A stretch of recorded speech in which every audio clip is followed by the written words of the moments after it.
얼마 전 평택 송탄 버스터미널이 폐업했다는 소식 전해드렸는데요.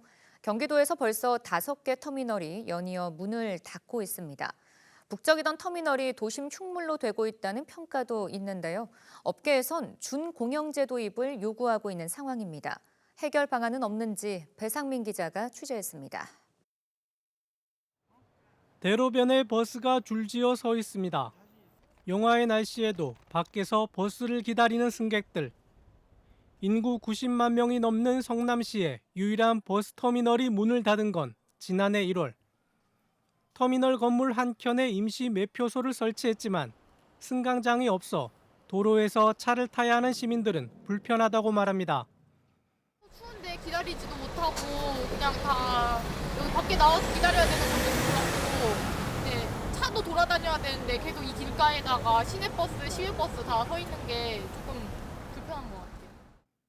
2019년 이천 장호원, 2021년 포천 운천, 지난해 성남과 고양 화정, 올해 송탄까지 최근 6년 사이 문을 닫은 경기 지역 여객 터미널은 5곳. 2018년부터 현재까지 폐업한 터미널은 전국적으로 32곳에 이릅니다.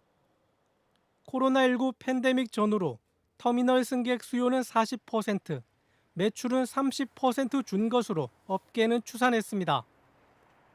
대중교통이 열악해 시외버스 터미널이 필요한 비수도권의 경우 문제가 심각합니다. 전국 터미널의 절반을 차지하는 군 소재 터미널 157개 가운데 90개가 인구 소멸 고위험 지역에 있기 때문입니다. 전국 17개 시도의 버스, 택시, 터미널 지원 예산 비중을 살펴보면 버스가 81.3%, 택시 18.5%, 터미널은 0.2%에 불과합니다. 터미널 사업자 협회는 터미널 연쇄 폐업은 시간 문제라며 정부의 재정 지원 확대, 터미널 준공영제 등을 요구하고 있습니다. 지자체가 터미널을 공용화하거나 또는 공용화가 어렵다 그러면은 버스 준공제처럼 터미널의 수익금을 관리하는 것을 재원으로 하는 터미널 준공영제 등이 좀 필요할 것 같습니다. 하지만 현 상황에서 터미널 준공영제는 재정 부담이 너무 커 비효율적이라며 노선 구조 조정이 먼저라는 지적도 나옵니다. 전문가들은 도심 터미널은 재개발, 군 단위 소규모 터미널은 통합해서 수요 응답형 버스를 운영하는 안을 제시하고 있습니다.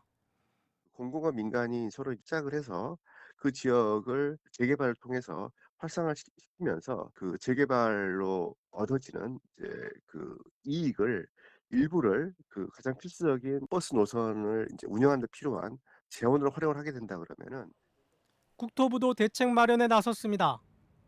터미널 내 최소 매표 창구 수를 줄이고 무인 발권기의 유인 매표 창구 인정 비율 상향, 터미널 내 배차실 기준을 완화했습니다.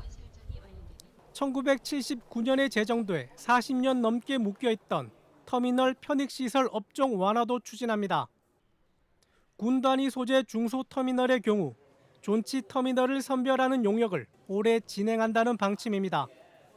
이와 함께 중장기적으로는 도심의 주요 터미널을 복합 환승센터로 개발한다는 계획입니다. 다만 직접적인 재정 지원은 어렵다는 입장입니다. 터미널이 80% 이상 민간 사업자입니다. 공공성을 갖고는 있으나 운영비를 직접적으로 국비 또는 지방비를 투입하는 것 자체가 그렇게 쉽지는 않은 거거든요. 아무리 공공성이 있다 하더라도 본질은 민간 사업자이다 보니까. 재정 지원 없이 규제 개선과 중장기 개발 계획만으로 터미널 정상화에 얼마나 효과를 거둘지 지켜볼 대목입니다. BTV 뉴스 배상민입니다.